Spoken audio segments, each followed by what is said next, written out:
kalian untuk tim jagoan kalian. Boleh kalian spam kira-kira prediksi kalian siapa yang akan dapetin Buya di game ke-6 kita Purgatory kedua untuk hari ini. Yuk, langsung aja berikan dukungan terbaik kalian ke tim-tim yang bertanding dan juga jangan lupa pencet tombol like, share, subscribe dong. Itu dong.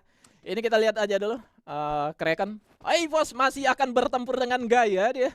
Dengan Kagendra juga mungkin saya akan balas dendam karena EVOS tadi game kedua Purgatory. Betul. Mereka bisa dibilang tusun-tusun sama Kagendra yang sisa Raf masih bisa revive satu orang tadinya kan. Setelah Morp datang juga ke bagian bawah. Ini bahkan ada Kraken nih kali ini. Torrent bisa saja dengan move cepatnya akan datang ke tempat itu juga. Namun Indostars memilih Bigetron Delta akan menjadi sasaran mereka di seputaran 4G-nya. Ini dia Abax. Ternyata Keong berhasil mendapatkan seorang lim, dikonfirm menjadi kill pertama dan first blood didapatkan, namun Actindir berhasil mendapatkan Ikal juga di tempat yang berbeda teman-teman, bukan di Brasilianya. Ada setup yang sudah dilakukan oleh player-player EVOS Divan, nggak terlalu buru-buru dan kayaknya jual beli serangan dari Bigetron dan Indostar itu lebih seru daripada kita melihat Ray memantau jendela. Benar.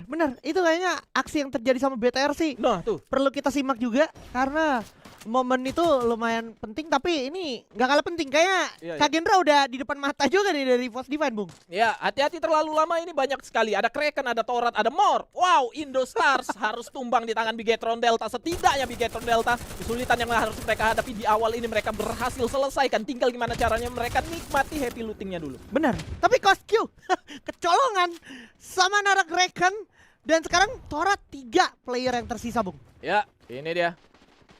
Harus kalian push dulu ya. Like ya? Like dan juga share dan juga love teman-teman. Ya. Karena kita streaming bukan cuma di YouTube tapi di TikTok teman-teman. Ya, di TikTok teman-teman.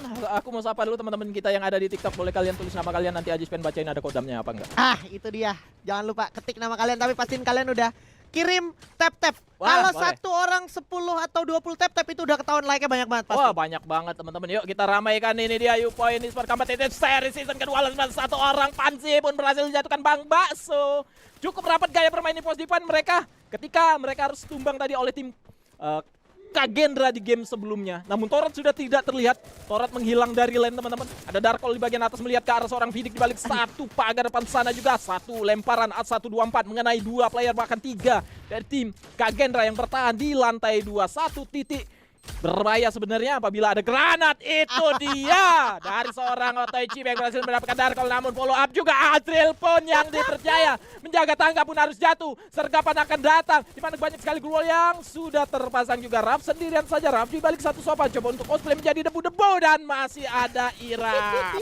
Berhasil mendapatkan satu knockout juga. Vidic masih memberikan serangan dan ternyata tidak begitu kuat setelah berhasil mendapatkan seorang Darkol dengan menggunakan granat, namun serangan balasan defensif yang dilakukan oleh Kagendra tentunya lebih kuat dan ternyata 2 player coba untuk memutuskan untuk kabur aja. Kingslayer mendapatkan 2 player juga Darkol dan Raf, sorry, masih ada 1 player harusnya masih coba untuk kabur. Apakah masih ada? Apakah sudah tumbang? Udah Tamat, masih ada Azril. Masih ada Azril. Aduh. Morp team sama Torrent ya. Itu unnecessary banget. Torrent sih paling unnecessary tadi, kayak ngirim 3, 2-nya mati terus habis itu cabut. Kayak kalau dari awal lu nggak yakin sih nggak apa-apa banget lagi nggak join gitu. Padahal tadi emang posisinya kan semuanya banyak banget yang turun situ ya. Dan Torrent tahu betul gitu sejak turun pesawat, sejak di parasut. Dan tadi itu Morp team juga sekali lagi itu menunjukkan bahwa Morp team sih lagi emang nggak bisa banget buat diajak berantem sih. Untuk even di nerobos compound ya oke, mungkin tadi udah dibuka sama grenade yang bagus, tapi eksekusi di lantai 2-nya itu carut marut banget sih, Bung. Iya, sudah jebol 2 player. Darkol jatuh. Azril yang dipercaya jaga tangga di mana temannya harus nge-revive Darkol juga jatuh. Udah. Tapi masih ada Raf di balik sofa. Masih ada player lain juga. Ternyata kesulitan karena apa? Mereka tahu player tapi nggak tahu posisinya di balik wall sebelah mana nih. Asli. Aku nggak ada henti-hentinya ngelihat itu momen. Udah messed up banget sih untuk teman-teman dari Morp team yang dia punya winning condition, habis itu dia buang lagi ke lantai 1. Aduh Azril yang tersisa sendiri. Harus tumbang juga Kagendra dan itu dia tamat sudah game Kagendra. Namun setidaknya pelarian dari seorang Azril cukup baik lah. Ya. Walaupun nggak jadi eliminasi di Brasilia, dia eliminasinya di tangan player-player yang baru aja move dari satu titik dari tim Onyx tadinya. Dan tadi sempat ngeliat nggak itu 4 player naik mobil terbuka Ya. dari GD mau ke Manado, dia mau pulang. Wah, iya. Mau pulang ya, Bung ya? Ya, rame-rame. Namun ini dia, satu player sudah berhasil juga terjatuh bagian depan sana, bakalan coba untuk di follow up. Di revive aja dulu, lemparkan A124. Namun player belakang juga siap untuk saling scoping aja. Dan ditinggal ternyata Haidans, terjatuh untuk kedua kalinya. Masih ada eliminate base kill, harusnya A124 tadi yang dilemparkan. Namun itu dia, seorang Besto harus terjatuh oleh seorang Fidel. Dan Komit ke arah yang berbeda masih coba untuk menggocek, dia masuk ke dalam jendelanya. Wah. Udah bakal dikonfirm menjadi kill. Cuman Rehan tersisa sendirian aja. Kabur adalah jalan ninjaku. Setelah 3 temanku terjatuh. Wah, dikejar sama Kiki. Ini kalau dikejar sama Kiki dapat ini Kiki. Ki, itu udah kena Ki, lanjut Ki. Ya, nggak dilanjut. Kena itu Bung tadi ya. Ya sempat kena tapi memang kadang ada keterbatasan di kita kelihatan. Iya. Tapi di player si Kikinya nggak Udah lihat. nggak ke-render ya? Iya, udah nggak ke render lagi tuh, orang mungkin terlalu jauh. Tapi kalau dia tahu, dia sudah dapetin 3, kenapa nggak dikomit aja? Iya. Itu orang lagi di zipline. Iya. Dikomitin bertiga langsung zipline semua, oke lah, dia masih bisa ngelawan nanti Rehannya. Tapi kan masih ada player lain, tentunya jangan sendirian juga majunya ke sana. Tapi kayaknya masih diberikan napas tambahan dan ternyata tidak sebegitu kuat, di mana Mr. 17 tadi berhasil mendapatkan seorang Rehan, player terakhir dari MBR Epsilon. Ada seorang gardu Ucok GG juga berhasil mendapatkan headshot, namun belum bisa terjatuh portal godong. Memang mau dikomit ke bagian bawah, namun tidak terburu-buru untuk menyelesaikan begitu cepat. Masih ada perhitungan lainnya yang akan dilakukan oleh tim Dewa United. Wah, seru banget Bung, ini ada 3 tim Ya. dan Sam 13 udah dapetin 1 orang dari Genesis Dogma. Ini bakal jadi chain reaction banget, apalagi kayak Onyx juga udah terlanjur basah. Udah ada 1 yang lumayan repotin, yaitu dari Ucok, dan beberapa player lainnya ada di dalam komplek dari Crossroad itu sendiri. Tapi Kiki sih emang tajam banget dari di tadi portal. aimnya. Bisa banget diandelin. Tadi juga momen dimana Haidans keculik juga ada andil Kiki. Dan Virus udah dengan sama skip 3-nya Bung. Ya. Masih kita lihat aja apa yang akan terjadi selanjutnya. Kondisi kayak gini, Dewa United gak boleh sampai kecolongan. Apalagi, ini baru gue bilang, jangan kecolongan North. Ini momen penting untuk North juga sebenarnya. Tapi bakal dibuka sama Mr. 17 untungnya.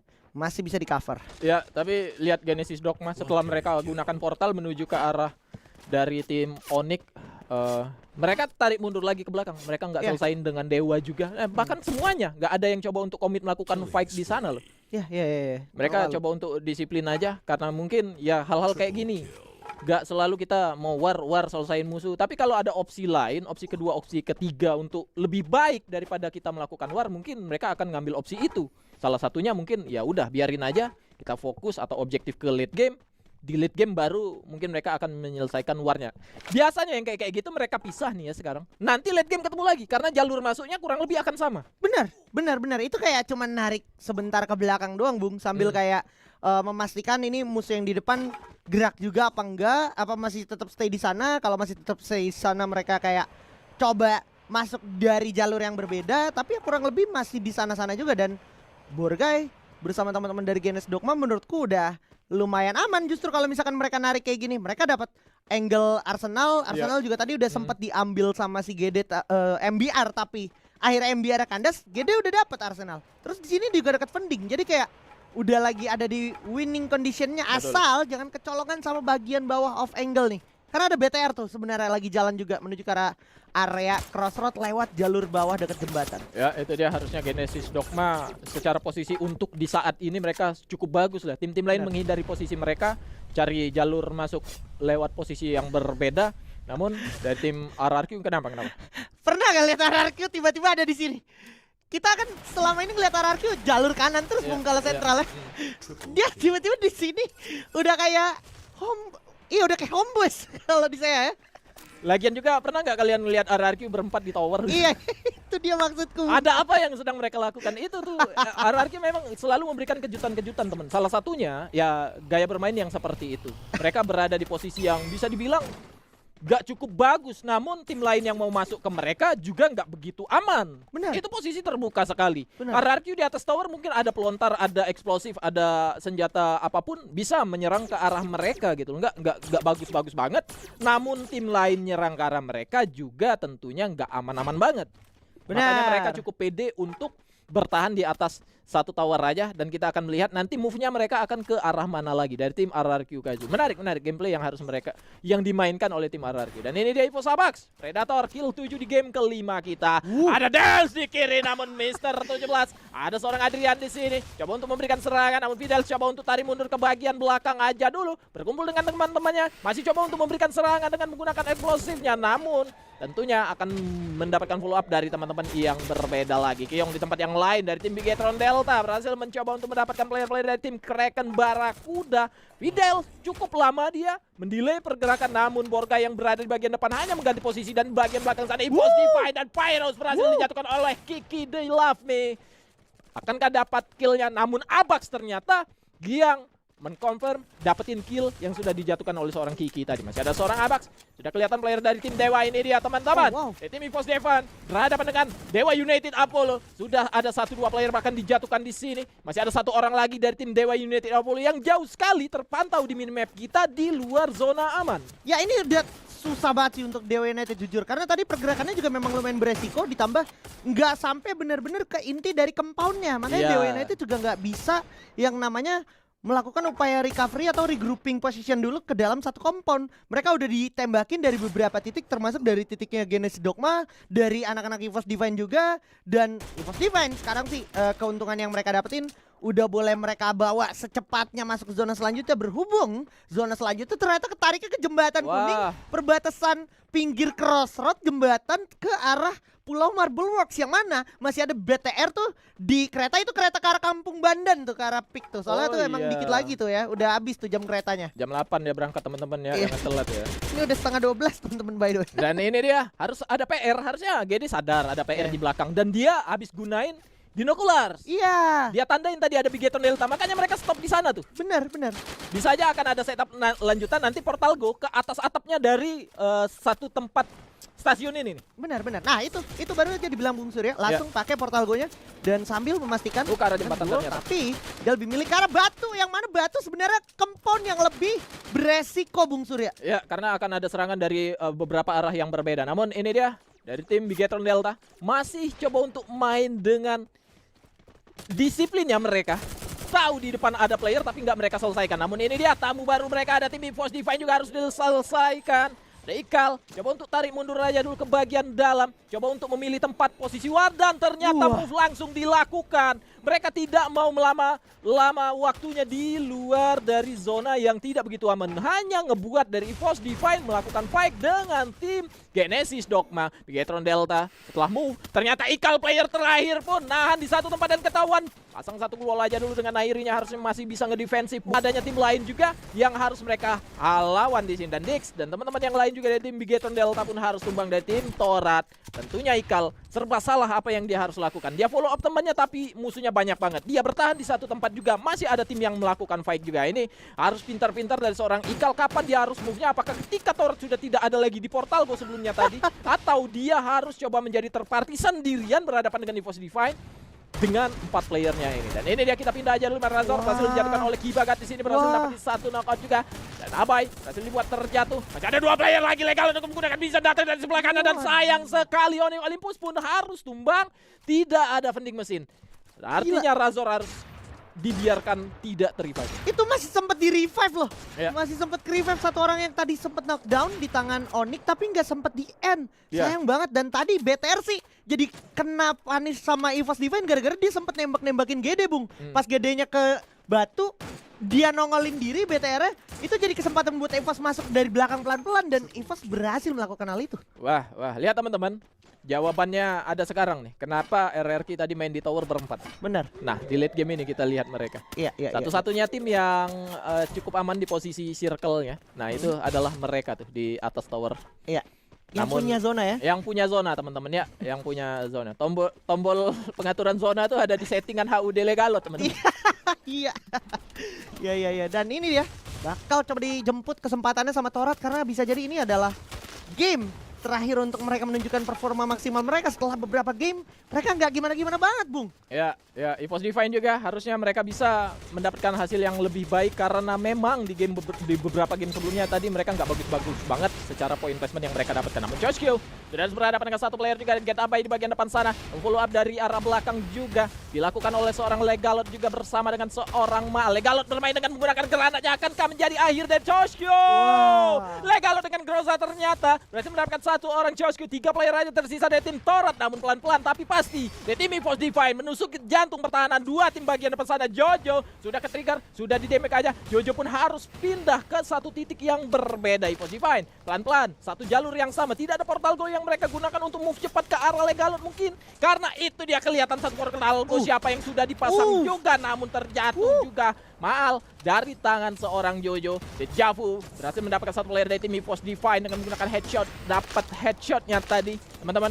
Jadi ada 3 player, coba untuk bertahan aja dulu, mengurangi penggunaan glue wall karena memang sudah sisa satu aja di tangan seorang Dejavu. Masih ada lemparan dari seorang player dari EVOS Divine ke arah pertahanan. Lihat, masuk ke atas tower, kapan mereka naiknya gitu. Ada momen tadi pas mereka lagi tembak-tembakan ke RRQ, jadi kesempatan lagi-lagi buat EVOS naik ke arah tower dan dia spawn monster trucknya, Bung. Dan sekarang Abai lagi sekarat, setengah darahnya udah hilang, Bung. Itu dia. Ada seorang Abai di bagian depan sana. Coba untuk dilemparkan satu buah granat dari seorang Gedai mungkin saja tadi. Namun A124 yang dilemparkan ke atas tower ini mengenai beberapa player. Namun ada yang tidak terkena karena counter Joseph yang digunakan tadi. Main Freak coba untuk menggunakan launcher dari Trogonnya. Di sisa-sisa late game ini ada granat yang akan dimaksimalkan oleh seorang Dejavu. Namun masih miss tentunya. Dipasangin satu duel. Sudah bakalan berjatuhan 1-2 player dari tim EVOS Divine di bagian depan sana. Masih ada satu orang coba untuk bertahan di atas towernya. Ini dia EVOS Ray sudah ngebuka vision ke arah tim Torat di bagian sisi kanan. Bang Baso Russo menggunakan monster truck bakal coba untuk menabrak siapapun yang ada di bagian depan sana. Juga Jojo numpang nebeng. Ada yang terbang, teman-teman. Itu dia Legalot harus terjatuh juga, namun masih ada Abai sendirian berhadapan dengan satu orang di bagian belakangnya. Masih berhadapan dengan Bang Baso menggunakan Drogon sama-sama dan RRQ harus tumbang di posisi ketiga. 2 tim tersisa, Jojo sisa sendirian harus berhadapan dengan EVOS Divine. Bang Bakso bagian depan sana masih ada Trogon juga digunakan. Namun Jojo kali ini 2 sniper yang dia gunakan berhadapan 1 lawan 1. Siapakah yang akan mendapatkan buyahnya kali ini? Masih cukup santai. Masih seorang Gedai coba untuk memberikan perlawanan ke arah seorang Jojo. Pun tumbang. EVOS Divine buyah di game ke-6. Pelan-pelan Pak Supir, sabar.